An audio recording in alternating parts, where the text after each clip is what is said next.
Good evening, everyone present here. On behalf of Modok Trainer Academy, myself, Shauradip Odhikari, and I cordially welcome all of you today. It's truly a pleasure to welcome all of you to today's enlightening session, where we gather to reflect on a deeply meaningful theme, the ideal of service. It's not just a philosophy, it's a practice that shapes character and strengthens communities. Today's discussion aims to explore that spirit of selfless service in a thoughtful and practical way. We are really honored to have with us an insightful academician, researcher, writer, and theatre practitioner, Dr. Shubhankar Ghosh Roy Choudhury, Assistant Professor in the Department of English, Raidighi College. He completed his graduation in English from the prestigious Ramakrishna Mission Residential College, Narendrapur, followed by a post-graduation degree from the University of Calcutta. He later earned his PhD from Vishwa Bharati University on a significant research topic, Badal Sircar's Third Theatre, Understanding Performance Through Translation. He has over 12 years of teaching experience and has also served earlier as guest faculty at Ramakrishna Mission Residential College. Alongside teaching, he is a distinguished creative writer, translator, and editor also. To date, he has authored 10 books and translated one major volume. His writings have been published in Anandabazar Potrika, Boyer Desh, Robbat Digital, etc. He also contributes to UGC care listed journals like Tripura Theatres and Udbodhon and serves on the editorial board of Tripura Theatre. As a playwright and creative contributor at Selimpur Antarango Theatre Group, his work carries a unique blend of artistic depth and social engagement. It's really an honor for us to have such a thoughtful and compassionate speaker with us today. Through his talk, we hope to understand how service becomes a transformative force in personal growth and community building. Respected Dr. Shubhankar Ghosh Roy Choudhury, we extend a warm and respectful welcome to you. With that, I now cordially invite him to begin today's session. Thank you all. ধন্যবাদ। নমস্কার সবাইকে। আমাদের আজকের আলোচনার বিষয় the ideal of service. যদি সহজ একটা বাংলা তর্জমা করা যায়, গিয়ে দাঁড়ায় সেবার আদর্শ। তবে সার্ভিস কথাটাকে একেবারে শুরুতেই যদি সেবা বলে দাগিয়ে দিই, তাহলে সেটার প্রতি খুব সুবিচার হয় না, কারণ সার্ভিস কথাটার অসংখ্য অর্থ আছে। আমরা যদি আমাদের একেবারে ডিকশনারির জায়গা থেকেই শুরু করি, পরে আইডিয়ালের কথায় আসবো, আইডিয়ালের আগে আইডিয়া হিসেবে সেটাকে যদি আমরা একটু দেখার চেষ্টা করি, আমাদের যে সংসদের ইংলিশ টু বেঙ্গলি ডিকশনারি, সেখানে যদি সার্ভিস কথাটার অর্থ দেখা যায়, দেখবেন প্রায় 17টা এন্ট্রি আছে এই শব্দটার পাশে, এবং সেখানে কি নেই। সেখানে একেবারে শুরু করা যাক সেই কর্মচারী বা সেবকের পদ, বৃত্তি, কাজ, চাকরি, বিশেষ করে সেনাবাহিনীর বা সরকারি চাকরি, কর্তব্য পালন, এমনকি ওই যে ক্রিশ্চিয়ানিটিতে আমরা বলি সানডে সার্ভিস, অর্থাৎ ধর্মোপাসনার যে অনুষ্ঠান, এই সব তার মধ্যে পড়ছে। তার মধ্যে আহ, সেবা কথাটাও আছে, তার মধ্যে উপকার করা কারুর এই অর্থও আছে, বা পরার্থে পরিশ্রম করার এই অর্থও আছে। কাজেই সার্ভিস কথাটাকে নানাভাবে নানা সময়ে সমাজে আমরা দেখেছি। যেহেতু সবসময় একটা এরকম বাইনারি চিন্তা ভাবনার মধ্যে দিয়ে আমরা এগোই যে western thought versus eastern thought, এই সার্ভিস কথাটাও তার ব্যতিক্রম নয়। আমরা পাশ্চাত্যের যে সার্ভিস সম্বন্ধে ধারণা, আহ, যেটা মূলত ওই উপকার, পরার্থে পরিশ্রম, এই শব্দগুলো নিয়ে কাজ করে, আর প্রাচ্যে বা ভারতে বিশেষত যে সার্ভিসের ধারণা, যেটা সেবার ভাবনা নিয়ে কাজ করে, এই দুটোই আমরা পাশাপাশি রেখে সংক্ষেপে একটুখানি আহ, দেখে নিতে পারি কোনটার কি ইতিহাস, কিরকম তার শিকড়। তারপরে আমি, যেহেতু আমার নিজের পড়াশুনোর জায়গা ভারতীয় দর্শনে, ভারতীয় ধারণায় সেবা কথাটার প্রয়োগ, আমি সেখানেই ফিরে আসবো। পাশ্চাত্যের দিকে যদি আমরা তাকাই, আমরা দেখব এই সার্ভিস কথাটার অনেকগুলো রুট আছে। একেবারে ক্লাসিক্যাল ফিলোসফি, অর্থাৎ যেখান থেকে ওই পলিস, একটা আদর্শ শহর, একটা নগর এর ধারণা জন্ম নিচ্ছে, সেখানেও ওই concept of justice, concept of common good, এইগুলো রিফ্লেক্ট করতে, এগুলোর প্রকাশ হিসেবে সার্ভিস টু দ্য কমিউনিটি তার উল্লেখ পাওয়া যায়। বা একজন মানুষের তার যে মরাল এক্সেলেন্স, মানুষ হিসেবে তার যে চরিত্র, that he is of or she is of good character, সেটার প্রকাশও এই জেনারোসিটি, কাইন্ডনেস, যেগুলো সার্ভিস বা উপকারের সঙ্গে সঙ্গে আসে আমাদের চোখে, সেইগুলোর মধ্যে আমরা দেখতে পাই। এক এক ধরনের এথিক্যাল ভিউ পয়েন্ট এটা। আর এর পাশাপাশি যদি ন্যাচারাল ল, তার হিস্ট্রি আমরা দেখি, সেখানেও আমরা দেখব যে যেহেতু বিবর্তনগতভাবে পাশ্চাত্য সমাজ মনে করত যে জীব জগতের হায়ারার্কি, সেটার একেবারে চূড়োয় বসে আছে মানুষ, তাই সবচেয়ে উন্নত মানের জীব হিসেবে এটা মানুষের একটা ইনহেরেন্ট ডিউটি যে সে অন্যদের প্রতি সদয় হবে, that man will serve others based on reason, based on their position in nature, এইভাবে একটা ভাবা হতো। আবার এই একেবারে ক্লাসিক্যাল ফিলোসফির এই যে পলিসের ধারণা, ন্যাচারাল ল এর ধারণা, এগুলো ছেড়ে যদি আমরা এই জুডিও খ্রিস্টিয়ান যে এথিক্স, সেদিকেও তাকাই, সেখানে একেবারে যীশু খ্রিস্টের যে টিচিংস, তার যে গসপেল, সেখানেও সার্ভিসকে চিহ্নিত করা হচ্ছে কি as obedience of God's moral laws. ঈশ্বর নির্মিত যে নীতি, সেই নীতির একটা প্রকাশ হিসেবে, সেই নীতিকে মেনে চলার নামই হচ্ছে service, obedience two gods moral lodge. এই একই সূত্র ধরে ক্রিশ্চিয়ানিটিতে যে লাভ অফ নেবার এবং লাভ ফর নেবার এর ধারণাটা প্রচলিত, শুধু থিওরিটিক্যালি নয়, ইন প্র্যাকটিস, সেটাও এই সার্ভিসের সাথে যুক্ত। টুয়ার্ডস দ্য পুয়ার, অপরিচিত স্ট্রেঞ্জারদের জন্য, ক্রিশ্চিয়ানিটি একদম স্পেসিফাই করেছে উইডোদের জন্য, অরফেনদের জন্য যে আমাদের পরার্থপরতা, সেটা সার্ভিস।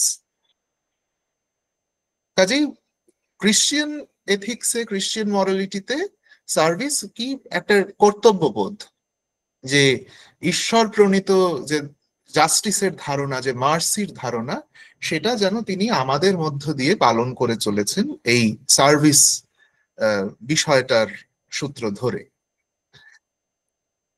আরো যদি আমরা আধুনিক সময় আসি, আমরা একেবারে ক্লাসিক্যাল এজ পেরিয়ে এলাম, বিবলিক্যাল পিরিয়ড ছেড়ে এলাম, আরো যদি আধুনিক সময় আসি, যে এই ইন্ডাস্ট্রিয়াল ইউরোপের আশপাশ দিয়ে যে ইউটিলিটেরিয়ান একটা কনসেপ্ট গড়ে উঠছে, ইউটিলিটেরিয়ানিজম, সেখানে আমরা দেখব যে সার্ভিস বলা হচ্ছে কি, সার্ভিস হচ্ছে একরকম অ্যাক্টিভিটি, যে অ্যাক্টিভিটি কিভাবে বিচার করব আমরা, যে সে আমাদের নাম্বার ওয়ান কোনো বেনিফিট দিচ্ছে কিনা, কোনো সুবিধে দিচ্ছে কিনা, এবং নাম্বার টু স্যাটিসফ্যাকশন দিচ্ছে কিনা।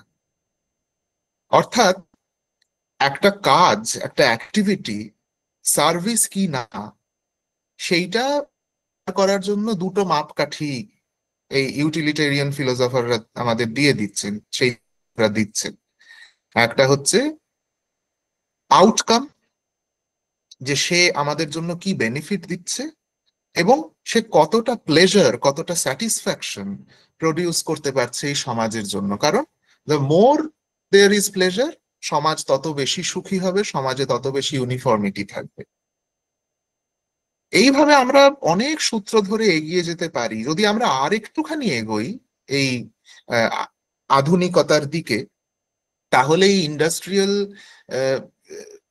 ইউরোপ, তার মধ্যে যে ইউটিলিটেরিয়ান ফিলোসফি, এগুলোর থেকে আরেকটু এগোলেই আমাদের এসে পড়ে পুঁজিবাদ, ক্যাপিটালিজম। সেই ক্যাপিটালিজমের সূত্রে আমরা দুজন মহান চিন্তককে পাই, মার্কস এবং এঙ্গেলস। তারা তাদের যে analysis of labour, value of value and exploitation in capitalistic societies, এটার মধ্যে দিয়ে আবার সার্ভিসকে একেবারে অন্য চোখে দেখছেন। সবচেয়ে সুন্দর ব্যাপার এটাই যে আমরা সেই ক্লাসিক্যাল এজের সার্ভিস কথাটাকে নিয়ে কাটাছেড়া করি, আমরা Christian biblical idea of service নিয়ে কাটাছেড়া করি, বা মার্কসিস্ট যে আইডিয়া অফ সার্ভিস, এটা নিয়েই কাটাছেড়া করি। আমরা দেখব প্রত্যেকেই কিন্তু তার পারিপার্শ্বিক যে সমাজ ব্যবস্থা, সেই সমাজ ব্যবস্থার নিরিখে তাদের মতো করে এই বিষয়টা নিয়ে কথা বলছেন, এবং এই বিষয়টিকে বিশ্লেষণ করার মধ্য দিয়ে তাকে যুগের উপযোগী করে কি কি ভাবে ব্যবহার করা যায়, তার মধ্য দিয়ে তারা কিন্তু কোনো না কোনো ভাবে এই সমাজে কন্ট্রিবিউট করে চলেছেন। একটাকে ধরতে গেলে অন্যটাকে ফেলে দিতে হবে এরকম কোনো কারণ নেই, আমরা এগুলোকে পাশাপাশি রেখেই দেখতে পারি। এই ক্যাপিটালিস্টিক সোসাইটি আসার আগে পাশ্চাত্যে সার্ভিসের ডেফিনেশন, সেটা ছিল একটা আর্থসামাজিক অ্যাক্টিভিটি, যেখানে বলা হচ্ছে এরকম একটা কোনো জিনিস যেটাকে ঠিক পরিমাপ করা যায় না, যেটা ইনট্যাঞ্জিবল আমরা যাকে বলি, ধরা যাক দক্ষতা, এক্সপার্টিজ, বা কেয়ার, ইউটিলিটি, এগুলো তো কাউন্ট করা যায় না, এর তো সেই অর্থে পরিমাপ হয় না, এগুলো কোয়ালিটি, সেজন্য ইনট্যাঞ্জিবল। যেখানে এই ধরনের কিছু কোয়ালিটি কোনো একজন মানুষ বা অনেকে একটা অন্য মানুষকে, বা একটা অন্য গ্রুপ অফ পিপলকে, বা একটা কমিউনিটিকে প্রোভাইড করছে ফর দেয়ার বেনিফিট। এবার সেটা পেইড সার্ভিস হতে পারে, পেইড প্রফেশনাল ওয়ার্ক হতে পারে, ধরা যাক ডাক্তারি, ধরা যাক শিক্ষকতা, পাবলিক সার্ভিস বলে যেগুলোকে আমরা জানি, সে সবই। আবার আনপেইড, যেটাকে আমরা বলি ভলান্টারি বা চ্যারিটেবল অ্যাকশন, সেটাও হতে পারে, সোশ্যাল ওয়ার্ক, ফিলান্থ্রপি, সবকিছু। কাজেই এই ক্যাপিটালিজম আসার আগে সার্ভিস একটা কাইন্ড অফ মিক্সচার, যার মধ্যে একটা প্রফেশনাল অব্লিগেশন আছে আমাদের, একটা এথিক্যাল ডিউটি আছে, মরাল রেসপন্সিবিলিটি আছে।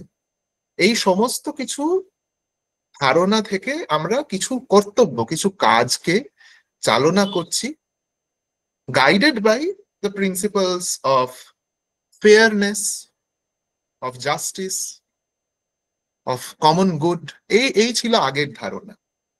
এইবার যেই মাত্র এই ক্যাপিটালিজম এলো, সঙ্গে সঙ্গে একটা নতুন দৃষ্টিকোণ আমাদের সামনে চলে এলো। এই মার্কসিস্ট অ্যানালিসিস যেটা, সেখানে কিন্তু সার্ভিস আর কোনো এই আগেকার মতো আইসোলেটেড কোনো মরাল অ্যাক্ট নয়, সেটা একটা part of the overall relation of production এবং সোশ্যাল ক্লাস স্ট্রাকচার। আর আরো যখন আমরা এগোচ্ছি এই মার্কসিজমের পথ ধরে, আমরা দেখছি মার্কসিস্ট অ্যাপ্রোচ কি বলছে, যে সার্ভিস ইজ লেবার। যদি আমি খুব জেনারেলাইজ করি, খুব সংক্ষেপে জিনিসটাকে নামিয়ে নিয়ে আসি, কারণ আমাদের অন্য দিকে আস্তে আস্তে এগোতে হবে, খুব ডিটেলে আলোচনা করার পরিসর তো পাবো না। সার্ভিস ইজ লেবার, ওই যে পরার্থে পরিশ্রম যে কথাটা বলে শুরু করেছিলাম, যে সার্ভিসের একটা অর্থ সেটা গিয়ে দাঁড়ায় সেই রকম। কাজে all forms of labour including service, Marxist criticism দাবি করছে যে they are shaped by the underlying economic and class relations. সমাজে শ্রেণীর সঙ্গে শ্রেণীর সম্পর্ক, একটা নির্দিষ্ট শ্রেণীর অর্থনৈতিক যে অবস্থা, তার সঙ্গে আরেকটি শ্রেণীর অর্থনৈতিক অবস্থার যে সম্পর্ক, এর ওপর দাঁড়িয়ে আছে সার্ভিসের ধারণা। এবং আমরা স্টেপ বাই স্টেপ যদি দেখি, মার্কসিজম আমাদের দেখাচ্ছে যে সার্ভিস অর্থাৎ লেবার, এই কনটেক্সটে সার্ভিস ইজ জেনারেটিং ভ্যালু। একটা সার্ভিসের মধ্যে দিয়ে একটা প্রোডাকশন আসছে, একটা প্রোডাক্ট তৈরি হচ্ছে, সেই প্রোডাক্টের কিছু ভ্যালু আছে। So service generates value. কিন্তু as the controlling force is capitalism, কি হচ্ছে, সেই ভ্যালু বেদখল হয়ে যাচ্ছে। সেই ভ্যালুকে দখল করে নিচ্ছে কারা? যারা এই মিনস অফ প্রোডাকশনটা কন্ট্রোল করে, অর্থাৎ দ্য বুর্জোয়া ক্লাস। একটা শ্রেণীর কাছে এই সার্ভিস থেকে প্রস্তুত হওয়া ভ্যালু বেদখল হয়ে যাচ্ছে। তার ফলে মার্কসিজমে এটা, ওই যে বলছিলাম, আইসোলেটেড মরাল অ্যাক্ট না হয়ে কি হয়ে যাচ্ছে, it is becoming a point, a locus of class conflict. শ্রেণী দ্বন্দ্বর একটা ক্ষেত্র হয়ে উঠছে সার্ভিস কথাটা। কারণ service workers, according to the Marxists, like all wage labourers, তারা কি, they are being alienated from the products of their labour. তারা নিজেরা শ্রম দিয়ে, ওই পরার্থে পরিশ্রম করে যা কিছু তৈরি করছে, সেই প্রোডাক্টের ভ্যালু থেকে তারা নিজেরাই মোস্ট অফ দ্য টাইম বঞ্চিত হচ্ছে। এবং শুধু তাই নয়, in addition to that, they may experience social and economic oppression. তাই সার্ভিস কথাটাকে কিন্তু মার্কসিস্টরা ছুঁড়ে ফেলে দিচ্ছেন না, তারা অন্যভাবে মোল্ড করছেন কথাটা।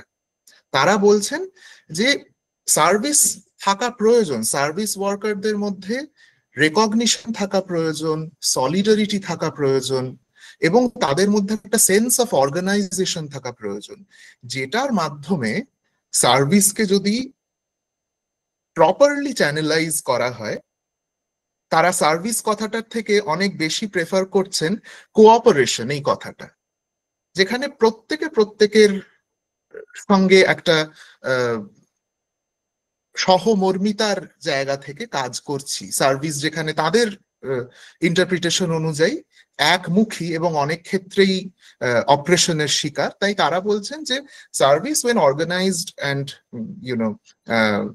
চ্যানেলাইজড প্রপারলি, তাহলে কিন্তু এই সার্ভিস বা কোঅপারেশন যাই হোক, সেটা এই সোসাইটিকে রেভলিউশনাইজ করতে একটা বড় রোল প্লে করতে পারে। আচ্ছা, এইগুলো মানে এরকম করে ওয়েস্টার্ন আইডিয়া নিয়ে আমরা আরো অনেক আলোচনায় যেতে পারি, কিন্তু আমরা ফিরে আসি আমাদের একটা অন্য পোলে। এবার ভারতীয় যে আইডিয়া অফ সার্ভিস, সেইটা, এইখানে আমি বিশেষভাবে জোর দেব এই সেবা কথাটার উপর। সার্ভিসের যে অনেকগুলো মানে দিয়ে শুরু করেছিলাম বলতে, তার মধ্যে সেবা কথাটার উপর জোর দেব। আবার সেবা কথাটার মধ্যেও একটা ব্যাপার আছে, যদি আমাদের সেই অথেন্টিক বঙ্গীয় শব্দকোষ হরিচরণ বন্দ্যোপাধ্যায়ের, সেখানে সেবা কথাটা খোলেন, তাহলে দেখবেন সেখানে প্রায় 11-12টা এন্ট্রি আছে সেবার ওপর। তার মধ্যেও একটা বিশেষ অর্থ প্রাচীন ভারতের দর্শন এবং ইতিহাসের সাথে জড়িয়ে আছে। সেবা কথাটির অনেক অর্থের একটি অর্থ হচ্ছে উপাসনা, পূজা, এই অর্থ। আমাদের আলোচনার মধ্যে দিয়ে আমি চেষ্টা করব সেই দিকে কিছুটা আলোচনাটাকে নিয়ে যেতে। আমি চলে যাচ্ছি বৈদান্তিক দর্শনের দিকে, যতটা রাফলি যাওয়া যায়। এবং যেহেতু আমাদের সেবার আদর্শ যে জিনিসটা, সেটা উঠে আসছে এই বৈদান্তিক দর্শনের একটা স্তম্ভকে কেন্দ্র করে, তাই আমাদের একটুখানি সংক্ষেপে জেনে নেওয়া দরকার যে বেদান্তের শিকড়টা কোথায়, রুট অফ বেদান্ত কি। বেদান্ত একটা খুব বেসিক ফান্ডামেন্টাল প্রশ্ন আমাদের সামনে তুলে ধরে। সেটা হলো, ওয়েস্টার্ন সোসাইটি মোটামুটি একটা জিনিসকে কনস্ট্যান্ট ধরে, সেটা হচ্ছে দিস আইডিয়া অফ সোসাইটি। এই যে ছোট থেকে আমরা শুনে শুনে অভ্যস্ত, আমরা সোশ্যাল অ্যানিমাল, সোশ্যাল অ্যানিমাল, এই এই কথাটা একটা ওয়েস্টার্ন ফর্মুলেশন। তারা সোসাইটিকে একটা প্ল্যাটফর্ম ধরে উইচ ইজ কনস্ট্যান্ট, এবং তার ওপর যে হায়ারার্কিটা তৈরি হয়েছে, if this world is constant, সেই হায়ারার্কি টপ মোস্ট আমরা মানুষরা বসে আছি। কিন্তু আমাদের দর্শন তারও বেশ কিছু সময় আগে থেকেই একটা প্রশ্ন তুলতে শুরু করছে যে যাকে আমি সত্য বলে ধরবো, যাকে আমি কনস্ট্যান্ট বলে ধরবো, আমাদের তো একটা প্ল্যাটফর্ম দরকার। প্ল্যাটফর্ম না থাকলে কিসের ওপর নাচ গানটা হবে? যেটাকে ভালো ভাষায় দর্শনে বলা হয় লীলা। লীলার যে একটা মঞ্চ প্রয়োজন, সেই মঞ্চটা কনস্ট্যান্ট হতে হবে। সেটাই যদি সবসময় পরিবর্তনশীল হয়, তাহলে তো বাকি কাজ খুব মুশকিল হয়ে যায়। তো বেদান্ত আমাদেরকে প্রশ্ন করছে যে, খুব বেসিক প্রশ্ন, হু অ্যাম আই? আমার সত্যিকারের বাস্তবতাটা কি? আমার what is my actual reality? সত্যিকারের রিয়েলিটি যেটা হবে, that which is real must be constant, must be আনচেঞ্জিং। আমি আমার চারদিকে দেখছি কি, দ্য ভিজিবল ইউনিভার্স সব সময় পরিবর্তনশীল, every moment it is changing. আমি নিজের দিকে তাকাচ্ছি, আমার এই শরীরটা ছোট থেকে বড় হতে হতে, বুড়ো হতে হতে এভার চেঞ্জিং। আমার মনও কত পরিবর্তনের মধ্যে দিয়ে যাচ্ছে, কত লেয়ার তার। তো এই এত কিছু পরিবর্তনশীল, তাহলে কনস্ট্যান্টটা কি, যেটার ওপর আমার এই বাইরের ভিজিবল ইউনিভার্স এবং আমার এই অস্তিত্ব, আমার আমিত্ব দাঁড়িয়ে আছে? এই এইটাকে জানাই হচ্ছে বেদান্তের লক্ষ্য, বেদান্তের কাজ। বেদান্ত একে বলছে আত্মজ্ঞান, আত্মতত্ত্ব। যদি আমরা আজকের ভাষায় বলি what is the motto of Vedanta, সেখানে কথাটা হচ্ছে আত্মানাং বিদ্ধি, নিজেকে জানা, to find the ultimate truth about myself. Vedanta শুধু এই প্রশ্ন করছে না, স্বাভাবিকভাবেই বেদান্ত মেথোডোলজিও বলে দিচ্ছে। ওই একটু আগে যে বলছিলাম যে একটা ভিজিবল ইউনিভার্স, একটা আমরা হিউম্যান ইন্ডিভিজুয়াল, যেগুলোকে আমরা চোখে দেখতে পাই। Visible universe ever changing, human individuals ever changing. তাহলে where is this ultimate reality? The goal is to realise this ultimate reality. এবং কে রিয়েলাইজ করবে সেটা? আমরা, হিউম্যান ইন্ডিভিজুয়ালস। এই দিক থেকে দেখতে গেলে বেদান্ত খুব ম্যান সেন্টার্ড একটা দর্শন, কিন্তু ম্যান সেন্টার্ড হলেও বেদান্ত খুব একটা আনসেটলিং প্রশ্ন করে যে হু this real man? Is this body, is this mind the real man? যদি তা না হয়, তাহলে কে? আমরা কি এই শরীরটা, এই শরীরের ভেতরে মনটা, না আর কিছু? এই প্রশ্ন যখন মেটেরিয়ালিস্টদের দিকে, এম্পিরিসিস্টদের দিকে, বস্তুবাদী দার্শনিক যারা, তাদের দিকে ছুঁড়ে দেওয়া হয়, তারা এটুকু নিশ্চিত বুঝতে পারেন যে শরীর মন পরিবর্তনশীল, তাকে ধ্রুব বা তাকে সত্য বলে পিন পয়েন্ট করা যায় না। কিন্তু তাদের কাছে তার বেশি আর কোনো উত্তরও থাকে না। তো তখন কি হয়? একটা রিটালিয়েশন, একটা রিটর্ট হয়, যেন তারা বেদান্তকে ফিরে জিজ্ঞেস করেন যে আমরা তো না হয় জানি না, তুমি জানো? এবং বেদান্ত সেখানে কি উত্তর দিচ্ছে? ইয়েস, আমি জানি। কিন্তু এটাও জানি যে এই সত্য, এই ধ্রুব সত্যকে কোনো এম্পিরিক্যাল ওই আমাদের বাহ্যিক যুক্তিতর্কের মধ্য দিয়ে ইন্দ্রিয় গ্রাহ্য জগতের মধ্যে খুঁজে পাওয়া যাবে না, বরং সেটা হবে কি আমাদের এক্সপিরিয়েন্সিয়াল ট্রুথ, যা অনুভূত সত্য, উপলব্ধ সত্য, উপলব্ধির মধ্যে দিয়ে আমরা সেখানে পৌঁছবো। It will be experiential, it will psychic, অতীন্দ্রিয়। এবং যেরকম ভাবে সেই গীতার একাদশ অধ্যায়ে বিশ্বরূপ দর্শনের আগে শ্রীকৃষ্ণ অর্জুনকে বলছেন, তুমি তো এই চর্মচক্ষে আমার সেই বিশ্বরূপ দেখতে পাবে না, এই নাও আমি তোমায় জ্ঞান চক্ষু দিলাম, তারপরে তুমি দেখতে পাবে। সেরকম বেদান্ত বলছেন যে একটা বিশেষ চোখের প্রয়োজন, যেই চোখ আমাদের চারদিকটাকে আধ্যাত্মিকতার আলোকে দেখতে পাবে, তবে গিয়ে আমাদের সত্যিকারের যে সত্তা, সেই সত্তাকে অনুভব করা, উপলব্ধি করা সম্ভব। এবার এই কথা বলে বেদান্ত কিছু পাথস অফ এনকোয়ারি দিচ্ছে, যেটার মধ্যে দিয়ে বেদান্ত এই কনক্লুশনে আসছে যে আত্মা, spirit, is the inmost spiritual core of human individual. কিভাবে পাওয়া যাচ্ছে সেসব তো দীর্ঘ আলোচনা, সে তো বছর ঘুরে যাবে। চারটে পথ মূলত আমরা খুঁজে পেতে বার করতে পারি। যে একটা হচ্ছে কর্মের পথ, যে নিঃস্বার্থ কর্ম এবং কর্তব্য পালনের মধ্যে দিয়ে মানুষ নিজের সত্যিকারের সত্তাকে, প্রকৃত স্বরূপকে উপলব্ধি করছে। একটা হচ্ছে জ্ঞানের পথ, জ্ঞান মার্গে নেতি নেতি বিচারের মধ্যে দিয়ে মানুষ নিজের প্রকৃত সত্তাকে খুঁজে পাচ্ছে। একটা হচ্ছে রাজযোগ, যাকে স্বামীজি বলছেন যে মনকে সংযত করার মধ্য দিয়ে, সংযমের মধ্যে দিয়ে, একাগ্রতার মধ্যে দিয়ে সেই এক প্রকৃত স্বরূপ খুঁজে পাচ্ছি। আর হচ্ছে ভক্তির পথ, যেখানে আমার ইষ্টকে নিঃস্বার্থভাবে, নিঃশর্তভাবে ভালোবাসার মধ্যে দিয়ে আমি তার সাথে একাত্ম বোধ করছি। এবং এই পথগুলোর মধ্যে দিয়ে we are reaching the same truth, that আত্মা, ব্রহ্ম is our real nature. We are simply embodied souls. এবং যে মুহূর্তে এই রিয়েলাইজেশনটা আসছে, বৈদান্তিক মহাবাক্য অহং ব্রহ্মাস্মি, আমি ব্রহ্ম, যে মুহূর্তে এই রিয়েলাইজেশন আসছে, সেই মুহূর্তে এই এক লজিকে এই রিয়েলাইজেশন আমাদের আসতে বাধ্য যে every other thing in this universe, তারাও একইভাবে এই একই সত্যের, এই একই ব্রহ্মের, এই একই শুদ্ধ চৈতন্যের, সচ্চিদানন্দের manifestation. They are the same reality, only in different forms. 1897 সালে বিবেকানন্দ ভারতে ফেরার পর যে ওই lectures from Colombo to Almora বলে সিরিজটা পাওয়া যায় তার, সেখানে বিবেকানন্দ বারবার বলছেন যে বেদান্তের তিনটি প্রতিপাদ্য বিষয়। এক হচ্ছে the real self is the soul, আত্মাই হচ্ছে আমাদের প্রকৃত স্বরূপ।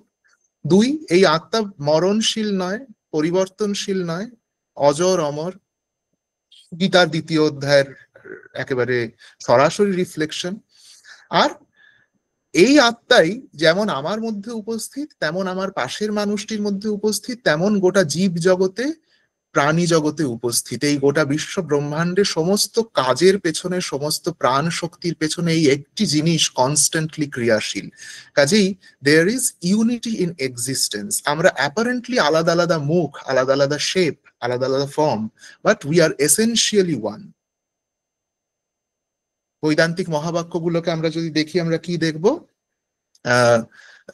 একটা তো বললামই, অহং ব্রহ্মাস্মি। আর কি আছে? প্রজ্ঞানম ব্রহ্ম, এই জ্ঞানই, আত্মজ্ঞানই ব্রহ্ম, এটা জানলেই ব্রহ্মত্ব প্রাপ্তি। আর একটা হচ্ছে অয়মাত্মা ব্রহ্ম, এই আত্মাই ব্রহ্ম, যা আমার মধ্যে আছে তাই বিশ্ব ছাড়া আর দ্বিতীয় কিচ্ছু নয়। সর্বং খল্লিদং ব্রহ্ম, এই চারদিকে যা কিছু দেখছি সবই ব্রহ্মের প্রকাশ। ঈশোপনিষদের প্রথম উচ্চারণ ঈশাবাস্যম ইদম সর্বম। এই চারদিকে যা কিছু দেখছি, সমস্ত কিছুর মধ্যে সেই এক ঈশ, সেই এক ব্রহ্ম পরিব্যাপ্ত হয়ে আছেন। এই সমস্ত কিছুর মধ্যে দিয়ে বেদান্ত এই সত্যটাকে রিফ্লেক্ট করছে যে এই অ্যাবসলিউট রিয়েলিটি, এই Brahman alone is without birth or death or decay. আমরা প্রত্যেকে হচ্ছি তার টেম্পোরারি ম্যানিফেস্টেশনস। যেমন জল হচ্ছে প্ল্যাটফর্ম, জল কনস্ট্যান্ট। এবার জলে বুদবুদও তৈরি হতে পারে, জলে ঢেউও তৈরি হতে পারে। দে are different forms of water, তাদের আলাদা করে কোনো অস্তিত্ব নেই। বুদবুদ হেঁটে গিয়ে কোথায় মিশে যায়? জলে। তরঙ্গ আছড়ে পড়ে কোথায় মিশে যায়? জলে। They are different forms of the same water. মাটির কলসি, মাটির ভাঁড়, মাটির ফুলদানি, মাটির থালা, সব আলাদা আলাদা শেপ, তার আলাদা আলাদা নাম, রূপ। এগুলোকে যদি ভেঙে ফেলি, মূল বস্তু কি পড়ে থাকে? মাটি। এই মাটিটা হচ্ছে প্ল্যাটফর্ম। আমরা হচ্ছি ওই থালা, বাটি, কলসি বা বুদবুদ বা তরঙ্গ কিছু। আচ্ছা, এই যে উপলব্ধি, যেটার কথা এতক্ষণ ধরে বললাম, প্রায় আধ ঘন্টা কেটে গেছে, এই উপলব্ধিটা যদি হয় তাহলে কি হবে? বাইরের জগতে কিচ্ছু বদলাবে না, যা একদম দেখছি একদম তাই থাকবে, কিচ্ছু এদিক ওদিক হবে না। বাইরের জগৎটা এইখানে বদলে যাবে সব, ভেতরের জগৎটা একদম বদলে যাবে। কিরকম ভাবে? যে আমরা যদি এটা জানি যে this absolute reality resides in everything, এবং আমাদের এই যে outward appearance of man, woman, animal, tree, যাই বলি, these are but temporary things. এইটুকু যদি আমাদের বিশ্বাস হয়, এটুকু যদি আমাদের উপলব্ধি হয়, আমার সামনের মানুষটার প্রতি, আমার সামনের পশুটির প্রতি আমার অ্যাটিটিউড বদলাবে। আমরা তাকে আর ওই বাইরের কোনো অ্যাপারেন্ট এক্সটার্নাল অবজেক্ট হিসেবে দেখবো না, যার সাথে আমি নিজের বিভেদ করতে শুরু করব। আচ্ছা, ওকে এরকম দেখতে না, আমি বস্তু তো হচ্ছে আলাদা, এই কথাগুলো তখন আমার মাথায় আর আসবে না। কিন্তু আমরা কি দেখবো? আমরা তার অন্তরাত্মাকে দেখবো। We will not see the external object and differentiate, but we will see the internal subject and we'll try to unify. আমরা মিলিত হবার চেষ্টা করব একে অন্যের সঙ্গে। কাজেই আমরা এবার সেই মানুষটির প্রতি, সেই পশুটির প্রতি, সেই গাছটির প্রতি, চারা গাছের জন্য, যা কারুর প্রতি আমরা যাই করি না কেন, that will be guided by a mindset. সেই মাইন্ডসেটটা কি? Of unconditional love and submission. কারণ আমি তো প্রকৃত অর্থে ওই বিশেষ নামটার বা ওই বিশেষ রূপটার জন্য কোনো উপকার করছি না, কোনো কাজ করছি না। আমি করছি ওই নাম বা রূপের অতীতে যে শুদ্ধ চৈতন্য পরিব্যাপ্ত হয়ে আছেন পুরো বিশ্ব ব্রহ্মাণ্ডে, আমার মধ্যে, তার মধ্যে, সকলের মধ্যে, আমি তার উপাসনা করছি। এই হচ্ছে সেবার সেই অর্থ, উপাসনা। আমরা যেরকম মন্দিরে ঈশ্বরের বিগ্রহে মনে করি ঈশ্বর অধিষ্ঠান করছেন এবং সেখানে আমরা তাকে ফুল দিয়ে, ধূপ দিয়ে পুজো করি, ঠিক একভাবে we will worship the same God through different activities in our everyday life. সেটা শিক্ষাদান হোক, সেটা কাউকে প্রাণে বাঁচানো হোক, কাউকে খেতে দেওয়া হোক, কাউকে জামা কাপড় দেওয়া হোক, শুশ্রূষা করা হোক, যা কিছু ভালো, দুটো ভালো কথা বলা হোক, মুখে হাসি ফোটানো হোক, এই সমস্ত কিছু সার্ভিসের অঙ্গ। এগুলো হচ্ছে সেবা। সেবা অ্যাজ ইন উপাসনা, অ্যাজ ইন পূজা। আমরা এই ছোট্ট দেহ মনের সেবা করছি না, আমরা সেই বিরাটের উপাসনা করছি, যে এই দেহ মনের মধ্যে অধিষ্ঠিত। এবং ঠিক এই জায়গায় স্বামীজি, স্বামী বিবেকানন্দ বৈদান্তিক আদর্শটাকে নিজের হাতে তুলে he makes a unique gospel. এইখানে এই বৈদান্তিক আদর্শ চলছিল, এই স্বামী বিবেকানন্দ এসে জয়েন করলেন এবং নিজের হাতে তুলে কি বললেন? তার সেই বিখ্যাত কথা, আমি সেই দেবতার পূজা করে থাকি যাকে ভুলবশত আমরা মানুষ বলি। We all are serving that God who by mistake is called man. মানুষ তার অ্যাপারেন্ট আইডেন্টিটি, ব্রহ্ম, চৈতন্য, কনসিয়াসনেস, গড, ঈশ্বর, Allah, whatever we say, is its real identity. এই সার্ভিসের ধারণা আইডিয়া থেকে আইডিয়াল হয়ে উঠলো, একটা ধারণা থেকে আদর্শ সে হয়ে উঠল। আর বেদান্ত সার্ভিসকে, সেবাকে একেবারে অ্যাক্ট অফ ওয়ার্শিপ হিসেবেই দেখছে। শুধুমাত্র হেল্প করা নয়, কিন্তু এইটা একটু আমাদের ক্লিয়ার রাখতে হবে। ওয়েস্টার্ন আইডিয়াও হেল্প করার কথা বলছে, উপকার করার কথা বলছে। শুধুমাত্র ওই out of pity, out of compassion support করলাম ওরকম না, বাট আমি দেখো কি মহান, ওকে খেতে দিয়েছি, তাকে দুটো জামা দিয়েছি, এটা দেখানোর জন্য আমরা করছি না। We are doing it out of reverence, শ্রদ্ধা।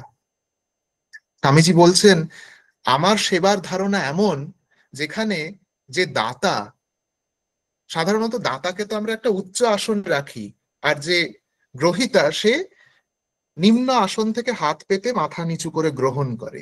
স্বামীজি বলছেন, আমার সেবায় দাতা হাঁটু গেড়ে বসবে গ্রহিতার সামনে এবং করজোড়ে বলবে যে আমাকে সেবা করতে দিন আপনার, এবং যে গ্রহিতা সে দাতার সামনে দাঁড়িয়ে তাকে অ্যালাও করবে সেবা করতে।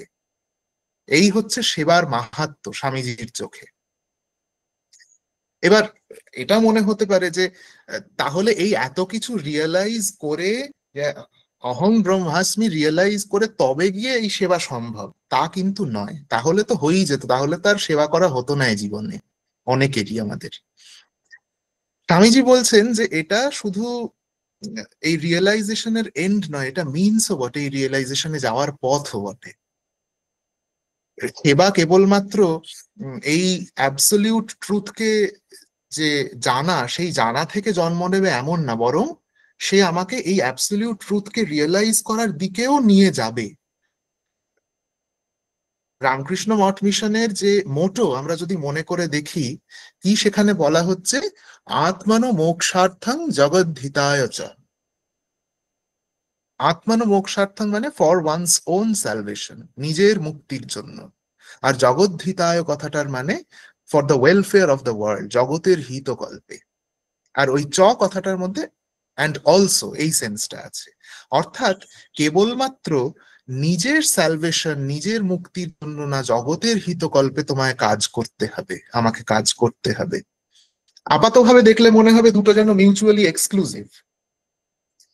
আমার মুক্তি একদিকে, জগতের জন্য কাজ করা অনেক অন্যদিকে। জগতের জন্য কাজ করলে আমি আমার মুক্তির পথে বিশেষ একটা সাধ্য সাধনা করতে পারবো না। আবার এদিকে যদি বেশি সাধ্য সাধনা করি, আমাকে জগৎ থেকে বাবা বিচ্ছিন্ন থাকতে হবে। স্বামীজি এই দুটোকে জুড়ছেন, যে দে আর ইন্ট্রিকেটলি রিলেটেড।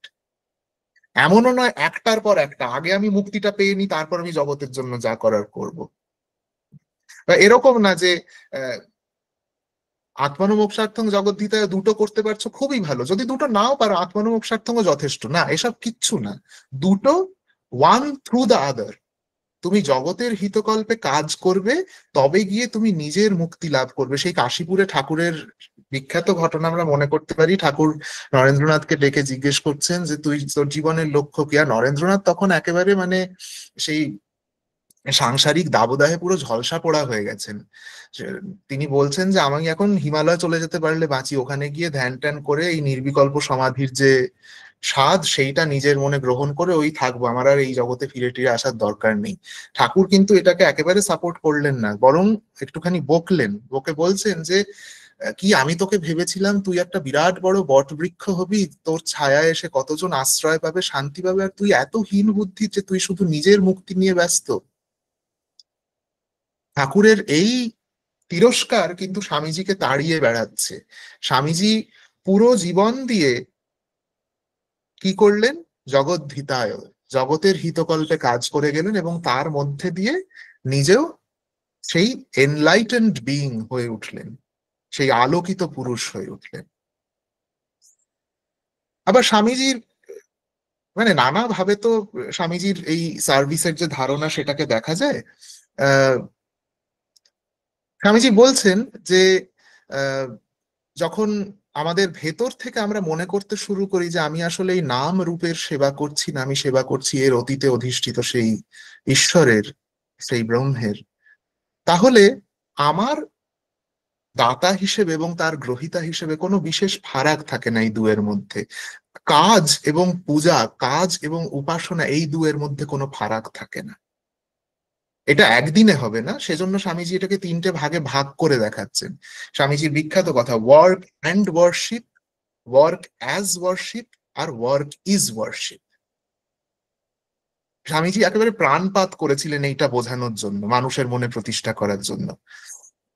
প্রথমে যখন জীবকেই আমরা দেখি তখন কি হয়, আমাদের পূজা পাঠ ইত্যাদি জীব থেকে দূরে দেবালয়ে অবস্থিত বিগ্রহ বা ভিন্ন ভিন্ন ব্যক্তিগত ধর্মাচরণে ভগবান হিসেবে আমরা তার পূজা করি। সেই মনোভাব থেকে আসছে ওয়ার্ক অ্যান্ড ওয়ার্শিপ, যে একদিকে আমি কাজ করব, কাজ শেষ হবে, আমার ওয়ার্শিপের সময় শুরু হবে, ওয়ার্শিপ হয়ে যাবে, I will go back to work. এরকম ভাবে আমরা দুটোকে ভাগ করে রাখি, পরস্পর থেকে আলাদা। বিবেকানন্দ প্রথমেই নিয়ে আসছেন এর পরের ধাপটা, যে জীবের জন্য কাজ করতে হবে এমন ভাবে যেন আমি আমার প্রাণাধিক প্রিয় ঈশ্বরের কাজই করছি। অর্থাৎ সচেতন ভাবে দেখার চোখটি বদলাতে শুরু করতে হবে। প্রথমেই তো আমূল পরিবর্তন আসবে না। আমি একদিন ভাবলাম আহা আমি তো আসলে তোমার জন্য না ঈশ্বরের জন্য কাজ করছি, আর পরদিন থেকে আমার মনে সেটা বসে গেল, এমন হয় না। অনেক সময়ের ব্যাপার, জন্ম জন্মান্তরের ব্যাপার। তাই বলছেন যে এখানে তোমাকে সবটা মেনে নিতে হবে না, ধরে নিতে হবে না, কিন্তু তুমি একটা তুলনা নিয়ে এসো, যেন ওয়ার্ক অ্যাজ ওয়ার্শিপ। যেন সেই যেনটা দ্বারা বিচ্ছিন্ন আমাদের কাজ এবং ইয়েটা, আমাদের পূজাটা, সেটা দ্বারা বিচ্ছিন্ন নিঃসন্দেহে, কিন্তু এইভাবে আমরা দেখতে পারি। এরপর স্বামীজি বলছেন তৃতীয় ধারণা। সেই তৃতীয় ধারণাটা কি? Work is worship. যখন এই মনোভাবের সচেতন কর্ষণ আস্তে আস্তে আমাদের ওপরের এই অজ্ঞানতার পর্দাটা সরিয়ে দেবে, মানুষ জ্ঞান চক্ষু দিয়ে জীবের মধ্যে অবস্থিত সেই শিবকে প্রত্যক্ষ করবে। আর তখন শিব প্রত্যক্ষ করা মাত্র তার প্রতিটা কাজ হয়ে উঠবে পূজা উপাসনা, সেইটা হয়ে যাবে ওয়ার্ক ইজ ওয়ার্শিপ। বিবেকানন্দের অগণিত পত্র থেকে, বক্তৃতা থেকে এই সিদ্ধান্তে আসা যায় যে ওয়ার্ক অ্যান্ড ওয়ার্শিপ থেকে ওয়ার্ক ইজ ওয়ার্শিপের যে যাত্রাপথ, সেইটাই হচ্ছে আধ্যাত্মিকতা, এবং বাস্তবে তার প্রত্যক্ষ নিদর্শন হচ্ছে সেবা। আবার এই দর্শনের জায়গা থেকে যে আত্মশক্তির উদ্বোধন বিবেকানন্দ সেবার আদর্শ হিসেবে বেছে নিয়েছিলেন, তাকে হাতে কলমে প্রয়োগ করার জন্য কিন্তু পথ তিনি দেখিয়ে গেছেন। ওই মাই প্ল্যান অফ ক্যাম্পেইন, এইখানে বিবেকানন্দ বলছেন যে সেবা ওরকম বাইরে বাইরে বললাম থিওরিটিক্যালি, হ্যাঁ হ্যাঁ সেবা ঠিক আছে, জীবের মধ্যে শিব দেখছি, আহার উপাসনা পূজা সব চলছে, এমন নয়। সেবার নির্দিষ্ট ধাপ আছে। বলছেন 4 রকম সেবা। সর্বপ্রথম অন্নদান, যে অভুক্ত তাকে তুমি একটুখানি অন্ন দাও। এর একই সাথে আসে প্রাণদান, যে অসুস্থ তাকে তুমি শুশ্রূষা করে সারিয়ে তোলো। স্বামীজি বলছেন এগুলো হচ্ছে মেটেরিয়াল সার্ভিস, জাগতিক যা কিছু দিয়ে তুমি তার উপকার করতে পারো। তারপরে আসছে শিক্ষাদান, ইন্টেলেকচুয়াল সার্ভিস। যখন সে সুস্থ, যখন তার পেটে একটু দুবেলা খাবার পড়েছে, তখন তাকে তুমি নিজের পায়ে দাঁড়ানোর, স্বতন্ত্র হওয়ার শিক্ষা দাও। নিজের পায়ে দাঁড়ানোর শিক্ষা, কিন্তু উনি কিন্তু এখানে বলছেন না আধ্যাত্মিকতায় তুমি নিয়ে চলো, সেটা স্টেপ জাম্প ওনার মতে। যখন সে নিজের পায়ে দাঁড়িয়েছে, প্রতিষ্ঠিত, সে সমাজটাকে ভালো করে জানে, সমাজে নিজের অবস্থান ভালো করে জানে, এইবার বিবেকানন্দ বলছেন ধর্মদান। ধর্মদান মানে আধ্যাত্মিকতা, স্পিরিচুয়ালিটি, সেইটা তাকে দান করো, সেই নলেজ তাকে দাও। এবং স্পেসিফিক্যালি বলে দিচ্ছেন যে এই অর্ডারেই আসতে হবে। একজন অসুস্থ লোককে আমি গীতার কথা শোনালে হবে না। যার খাবার দরকার তাকে খাবার দিয়েই সেবা করতে হবে। তাকে রাম নাম নাও, কৃষ্ণ নাম নাও, শিবের গুণ গান গাও, এই বললে হবে না। একটা খুব, স্বামীজি একদম প্রথম দিককার লেকচার, 20শে সেপ্টেম্বর 1893 আমেরিকায়, ওই ধর্ম মহাসভায় স্বামীজি বলছেন, সেই লেকচারটার নাম হচ্ছে religion not the crying need of India. হ্যাঁ, এটাই সম্ভবত, হয়তো ভুলও বলতে পারি, কিন্তু মোটামুটি এরকম নামটা। সেইখানে একটা জায়গায় স্বামীজি বলছেন যে they ask us for bread, আমাদের দেশের মানুষরা আমাদের কাছে রুটি চায়, but we give them stones, আমরা তার বদলে তাকে কি দিই? পাথর দিই। তারপরে আরো স্পেসিফিক্যালি বলছেন, it is an insult to starving people to offer them religion, it is an insult to a starving man to teach him metaphysics. যার পেটে ভাত জোটেনি, যার পেটে খাবার জোটেনি, তাকে দর্শন দিয়ে, ধর্মের কথা বলে, স্পিরিচুয়ালিটি দিয়ে সার্ভিস করা, সেটা কোনো সঠিক পথ নয়, সঠিক উপায় নয়। আমার মনে হতে পারে, আহা আমি কি বিরাট কাজটাই না করলাম ম্যানকাইন্ডের জন্য, মানবতার জন্য, কিন্তু এটার উপর প্রশ্নচিহ্ন বসে যায় যে সেই কাজ সত্যি ওয়েলফেয়ারে কাজে লাগলো কিনা, জগদ্ধিতায়ও কাজে লাগলো কিনা। আর স্বামীজির চোখে সবচেয়ে বড় সেবা ছিল আত্মনির্ভরতার শিক্ষা দেওয়া। সেই একটা চিঠির কথা মনে পড়ে, স্বামীজি 1897তেই জুলাই মাসে, সম্ভবত 11ই জুলাই, চিঠিটা লিখছেন স্বামী শুদ্ধানন্দকে, এবং সেখানে মুর্শিদাবাদের মহুলা গ্রামে স্বামী অখণ্ডানন্দ কয়েকজন ব্রহ্মচারীকে নিয়ে দরিদ্রদের মধ্যে চাল বিতরণ করছেন, এই খবর স্বামীজির কাছে এসে পৌঁছেছে। স্বামীজি সেই চিঠি বলছেন যে উত্তম কার্য, কিন্তু একই সঙ্গে আবার সিঁদুরে মেঘ দেখছেন। স্বামীজি বলছেন যে অদ্ভুত কর্ম চলছে, কিন্তু কার্যপ্রণালী ভালো বলে মনে হচ্ছে না। কেন? স্বামীজি কি বলছেন তার উত্তরে? এই চাল দিয়ে সাহায্যের সঙ্গে সঙ্গে কোনরূপ প্রচার কার্য হচ্ছে কই, এমন তো শুনতে পাচ্ছি না। এবার স্বামীজির প্রচার কার্য ঠিক কেমন, আর একটু অপেক্ষা করলেই আমরা দেখতে পাই। সেখানে উনি বলছেন, আমাদের কাজ হওয়া উচিত প্রধানত শিক্ষাদান, চরিত্র এবং বুদ্ধিবৃত্তির উৎকর্ষ সাধনের জন্য শিক্ষা বিস্তার। এবার খেয়াল করলে দেখা যাবে স্বামীজি কিন্তু এই চাল বিতরণের কাজকে ছোট করছেন না, বন্ধ করে দিতে বলছেন না, কিন্তু প্রশ্ন তুলছেন যে এই অন্নদানের সেবা আমরা কতদিন করে যাব। সেবা কথাটা আজকে আমাদের যেভাবে ব্যবহার করা হয়, আমরা এতটাই লঘুভাবে ব্যবহার করি যে আমাদের কাছে সেবা এখন একটা ক্রাইসিস সিচুয়েশনে ড্যামেজ কন্ট্রোলিং মেজার। সেটা সেবা, কোথাও একটা আমরা কিছু দিলাম ডোনেশনের মতো, আহ, ওই যারা হ্যাভ নট তাদের দিক থেকে যারা এবল তাদের একটা কিছু চালনা করা, একটা সাহায্য করা। স্বামীজি এখান থেকে বেরিয়ে এসে বলছেন যে এইটা কিন্তু সেবার আদর্শ হওয়ার কথা নয়। সেবার আদর্শ হবে হীনকে সমর্থ করে তোলা। যে হীন, সে যদি সমর্থ হয়ে ওঠে, তাহলে এরকম আরো অসংখ্য হীনের মধ্যে সামর্থ্যের প্রচার সে নিজেই করতে পারবে। সে যদি সারা জীবন হাত পেতে বসে থাকে, আর আমরা যদি কেবল তাকে দিয়েই যাই, না আমাদের দেওয়া শেষ হবে, না তার অভাব শেষ হবে। তাই জন্য সেবা স্বামীজির কাছে সাহায্য করা না, সেবার স্বামীজির অর্থ হচ্ছে সমর্থ করা। এবং স্বামীজির কাছে সার্ভিস হচ্ছে একটা পুরো out and out spiritual concept. Swamiji একটা খুব মানে পরিচিত কথা হচ্ছে যে ডিলিউজ দ্য ওয়ার্ল্ড উইথ স্পিরিচুয়ালিটি, এই জগৎকে আধ্যাত্মিকতার প্লাবনে প্লাবিত করো প্রথমে। এবং তিনি নিজে বলে বলে সেটা করেছিলেন। হি ইনফিউজ স্পিরিচুয়ালিটি ইন এভরিথিং, সমস্ত কিছুর মধ্যে সেই শিব দর্শন।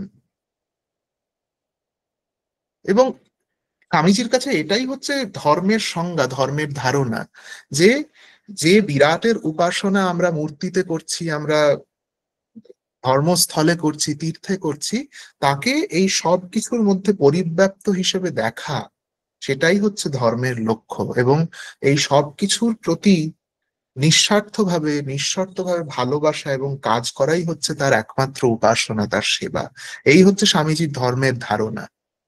এটা না বোঝা অব্দি ধর্ম কথাটাকে যেরকম হয় আর কি, আজকের দিনে ধর্ম তো মিস ইন্টারপ্রিটেশনের উপরেই বেঁচে আছে, তো আমরা ওইভাবেই দেখতাম। মানে স্বামীজির একটা কথা, যে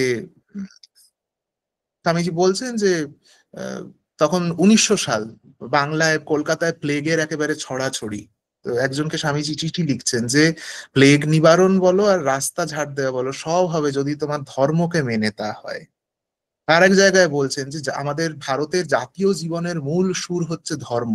আগে যখন এগুলো শুনতাম, যখন ওই ধর্ম সম্বন্ধে ভাঙা ভাঙা ভুলভাল ধারণা নিয়ে মাথার মধ্যে ঘাঁটছি, তখন এগুলো শুনলে I use to take very serious offence, যে আবার কি বললেই হলো নাকি জাতীয় জীবনের মূল সুর ধর্ম, আরো কত রকম সুর আছে, সেগুলো বাদ যাবে কেন? ধর্ম বলতে স্বামীজির কাছে এটা যে তুমি যাই দেখো সবকিছুর মধ্যে সেই অনন্ত অসীম অজর অমর সত্যকে দেখো, সেই বিশ্ব চৈতন্যকে দেখো। স্বামীজি বলছেন জাতীয় জীবনের মূল সুর ধর্ম, এটাকে বদলানো যাবে না। এটাকে বদলাতে বলা মানে গঙ্গাকে বলা তুমি উৎসস্থলে ফিরে যাও, একটা অন্য গতিপথ ধরে এবার আবার এসো, সেটা তো সম্ভব নয়। সেরকম ভাবে হাজার হাজার বছর ধরে আমাদের দর্শন, আমাদের শাস্ত্র এই যে মানুষের মধ্যে, জীবের মধ্যে, জগতের মধ্যে পরম ব্রহ্মকে দেখার একটা চোখ তৈরি করে দেওয়ার কথা বলে গেছে, এই চোখটাকে নষ্ট করার কোনো কারণ হয় না।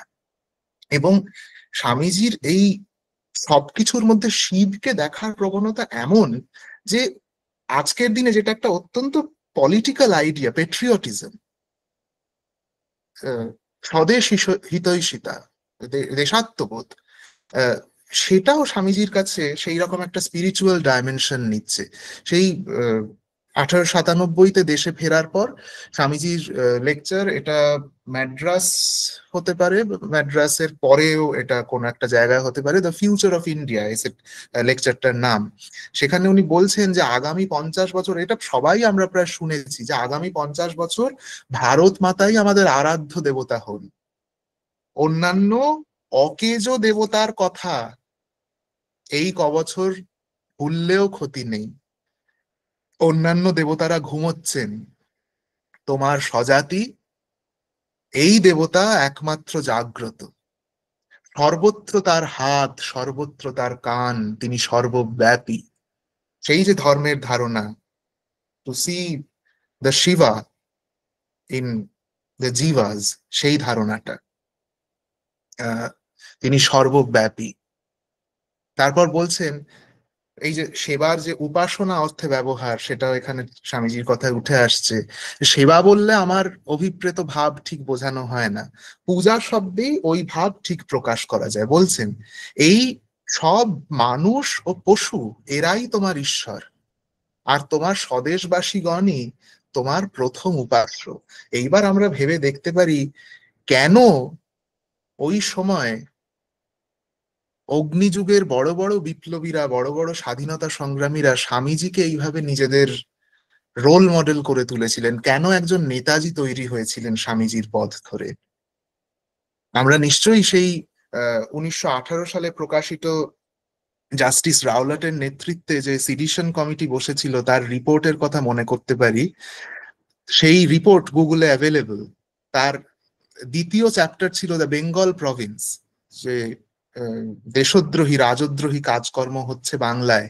সেখানে সেই বেঙ্গল প্রভিন্সে যেসব সিডিশাস অ্যাক্ট, তার হোতা, তার সবচেয়ে বড় দুই পালের গোদা হিসেবে রাওলাট সিডিশন কমিটি কোন দুজনের নাম নিচ্ছেন? Sri Ramakrishna number 1, Swami Vivekananda number 2।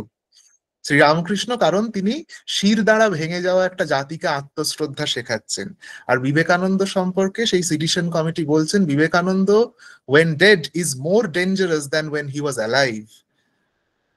চলে গিয়ে তিনি যেন আরো ভয়ানক হয়ে উঠেছেন, তার ভাবনা মানুষে মানুষে ছড়িয়ে পড়ছে। তাহলে এই যে দেশবাসী, যাদেরকে ঈশ্বর বলে বিবেকানন্দ বলছেন ভাবতে, কিভাবে এদের সেবা করব? সর্বস্ব দিয়ে, আনকন্ডিশনালি, কোনো কম্প্রোমাইজ নেই, কোনো শর্তাধীন নয়। বিবেকানন্দ বলছেন 3টে ধাপ। প্রথমে এদের জন্য অনুভব করো, এমন অনুভব করো যে তোমার মনে হয় তোমার চার জগৎটা যেন ঘুরছে, তোমার সমস্ত কিছু নষ্ট হয়ে গেলেও তোমার কিছু যায় আসে না। এভাবে অনুভব করতে পারো কি? যদি পারো, বিবেকানন্দ বলছেন this is the first step of patriotism, সবে এক ধাপ। তারপরে তোমার মধ্যে সংকল্প আছে যে এদের জন্য যা কিছু হয়ে যাক আমি কাজ করব, আমি এদের মধ্যে সেই ঈশ্বরকে খুঁজে পেয়েছি, আমি তার পূজা করব। সেই সংকল্প থাকলে দ্বিতীয় ধাপ। আর যেই তুমি সংকল্প করে কাজে নামবে, সঙ্গে সঙ্গে দেখবে আকাশ পাতাল থেকে কথা নেই বার্তা নেই অজস্র বাধা বিপত্তি তোমার সামনে এসে দাঁড়াচ্ছে। তোমার পরিজন, পরিবার, বন্ধু বান্ধব সবাই বলছে যাস না, এগুলো পাগলামি, এগুলো করার কোনো মানে হয় না। তখন তোমার ধৈর্য থাকবে, তো পার্সিভিয়ারেন্স, তিতিক্ষা। এই 3টি গুণ যদি থাকে তুমি সত্যিকারের পেট্রিয়ট, বিবেকানন্দ বলছেন। এই নিঃশর্ত সমর্পণ এবং প্রেম এলে তবে সেবা সম্ভব। এবং এটা বিবেকানন্দের মানে সর্বত্র সর্বত্র এই জিনিস পাওয়া যায়, এই আনকন্ডিশনাল। কতবার যে নিজের চিঠিতে নিজের কথায় বলছেন যে প্রয়োজনে নরকে চলে যাব, কিন্তু একজনকেও দুঃখে সে আছে দেখলে আমি নিজের মতো পথ দিয়ে হেঁটে বেরিয়ে যেতে পারবো না। একটা ঘটনার কথা বলে শেষ করি, একটা গল্প।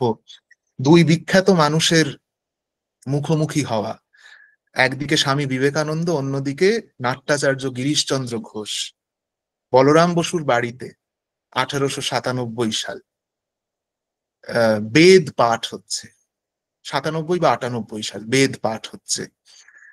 স্বামীজির শিষ্য শরৎচন্দ্র চক্রবর্তী, যাকে স্বামীজি আদর করে বাঙাল বলে ডাকতেন, যার বিখ্যাত বই স্বামী শিষ্য সংবাদ, তিনি ওর মানে উপস্থিত আছেন সেখানে, অন্যান্যরাও আছেন। স্বামীজি বেদ ব্যাখ্যা করছেন। এমন সময় গিরিশচন্দ্র ঘোষ এসে ঢুকেছেন। গিরিশচন্দ্র ঘোষকে দেখে স্বামীজি একটু মজা করেই তাকে বলেছেন যে, স্বামীজি জিসি বলে ডাকতেন গিরিশচন্দ্র ঘোষকে, জিসি, যে কি হে জিসি, সারা জীবনটা তো এই কেষ্টবিষ্টুদের নিয়ে নাটক করেই কাটিয়ে দিলে, এইসব বেদ বেদ কি আর তোমার বোঝা হলো? গিরিশচন্দ্র সেদিন একটু অন্যরকম মেজাজে ছিলেন। গিরিশচন্দ্র ঘোষ হঠাৎ স্বামীজিকে ভার্বালি অ্যাটাক করছেন। গিরিশচন্দ্র ঘোষ বলছেন, আচ্ছা নরেন, একটা কথা বলি তোমায়, যে বেদ বেদান্ত তো ঢের পড়লে তুমি, কিন্তু এই যে আমাদের দেশে ঘোর হাহাকার, এই যে অন্যের এত অভাব, ব্যভিচার, ভ্রূণ হত্যা, কি সব জিনিস গিরিশ ঘোষ তুলে আনছেন, চোখের সামনে দিনরাত ঘুরছে, এর উপায় তোমার বেদ কিছু বলছে? তারপর একেবারে ধরে ধরে বলছেন যে ধরো ওই অমুকের বাড়িতে গিন্নি, সে এককালে তার বাড়িতে 50টা পাতা পড়তো, আজ সে 3 দিন হলো হাঁড়ি চাপায়নি। অমুকের বাড়িতে স্ত্রীকে গুন্ডাগুলো অত্যাচার করে মেরে ফেলেছে, ওই অমুকের বাড়িতে ভ্রূণ হত্যা ঘটেছে, অমুক জোচ্চুরি করে বিধবার সর্বস্ব হরণ করেছে। এই সকল রোধ করার কোনো উপায় তোমার বেদে আছে কি? গিরিশ ঘোষ এমন ভাবে বলতে শুরু করেছেন যে স্বামীজি হতচকিত হয়ে তার চোখে জল চলে এসেছে, এবং সেই মুহূর্তে বাকিরা যাতে এতে বিব্রত না হয়ে পড়ে, স্বামীজি উঠে ঘর থেকে বেরিয়ে যাচ্ছেন। স্বামীজিকে বেরিয়ে যেতে দেখে গিরিশ ঘোষ এই শরৎচন্দ্র চক্রবর্তীর উদ্দেশ্যে বলছেন যে, দেখলি বাঙাল, কত বড় প্রাণ! তো স্বামীজিকে কেবল বেদজ্ঞ পণ্ডিত বলে মানি না, ওই যে জীবের দুঃখে কাঁদতে কাঁদতে বেরিয়ে গেল, এই মহাপ্রাণতার জন্য মানি। স্বামীজি তো দেখছেন জীবের মধ্যে অধিষ্ঠিত সেই শিব কি কষ্টই পাচ্ছেন এই শরীরে, অথচ সত্যি বেদ বেদান্তে যেন এর কোনো সুরাহা বলাই নেই। স্বামীজি কিছুক্ষণ পর ফিরে আসছেন। ফিরে এসে দু একটা কথা বলছেন, এমন সময় স্বামী সদানন্দ সেখানে এসে উপস্থিত হচ্ছেন, এবং স্বামীজি তাকে দেখেই বলছেন যে জিসির মুখে এই কথা শুনে একেবারে প্রাণ আকুপাকু করছে, কি করা যায় বলে নিজেই বলছেন যে প্রথমে ছোটখাটো স্কেলে একটা রিলিফ সেন্টার, সেবাশ্রম খোল, তাতে গরিব দুঃখীরা সব সাহায্য পাবে, রোগীদের সেবা করা হবে। এইবার শেষ কথা স্বামীজি বলছেন যে দেখো গিরিশবাবু, মনে হয় এই জগতের দুঃখ দূর করতে যদি আমার হাজার হাজার জন্ম নিতে হয় তাও নেব, তাতে যদি কারো এতটুকু দুঃখ দূর হয় তো তা করব। মনে হয় খালি নিজের মুক্তি নিয়ে কি হবে, সকলকে সঙ্গে নিয়ে ওই পথে যেতে হবে। দেখলেন আবার সেই আত্মান মোক্ষার্থং জগদ্ধিতায় চ, সেই মোটো ফিরে আসছে। এই রকম মানে এই মোটোর ওপর সেবা, পূজার, উপাসনার ধারণা স্বামীজি আদর্শ হিসেবে প্রতিষ্ঠা করছেন। যাই হোক, সেবারই আলোচনা, আরো অনেক অনেক উদাহরণ, ঘটনার কথা বাকি থেকে যায়, তো বলে শেষ করা যায় না স্বামীজির জীবনের কথা। আহ আমরা বড় থেকে ছোট সবাই যদি এই ধারণাগুলো, স্বামীজি তো এরকম একজন মানুষ যে মানে যাকে পড়তে কোনো অসুবিধে হওয়ার কথা নয়, আমাদের ওয়াইডলি অ্যাভেলেবল তার বই বাংলায়, ইংরেজিতে, সহজ ভাষায় আরো লেখা হয়েছে পরে। কাজেই আমরা যদি এই এগুলো তো একটা ভ্যালু নিয়ে আলোচনা, সার্ভিস সেরকম একটা ভ্যালু। তো এই ভ্যালু ওরকম একদিনের আলোচনা কি আর বলবো, কি কতটুকুই বা সম্ভব। কিন্তু এই আলোচনা বা স্বামীজির এইরকম ছোট ছোট ঘটনা জীবনের যদি আমাদেরকে একটুখানি অনুপ্রাণিত করে, প্রতিদিন খুব অল্প সময়ের জন্য হলেও একটুখানি চোখের সামনে এই ঘটনাগুলোকে রাখা, মনের মধ্যে এগুলোকে স্থান দেওয়া, চারদিকে তো খালি বাজে ঘটনা, বাজে খবর, হতাশায় ভর্তি, তার মধ্যে একটু আলোর মতো যদি আমরা জ্বালিয়ে রাখতে পারি, এই সেবার ধারণার যদি প্রত্যহ তার স্মরণ মনন করতে পারি, তাহলে হয়তো কোনো সময় গিয়ে স্বামীজির সেই যে স্বপ্ন, বৈদান্তিক আদর্শে সেবার মধ্য দিয়ে আমাদের ভারতীয় সমাজকে আবার জাগিয়ে তোলা, আবার প্রতিষ্ঠা করা, সেটা হয়তো সম্ভব হবে। নমস্কার।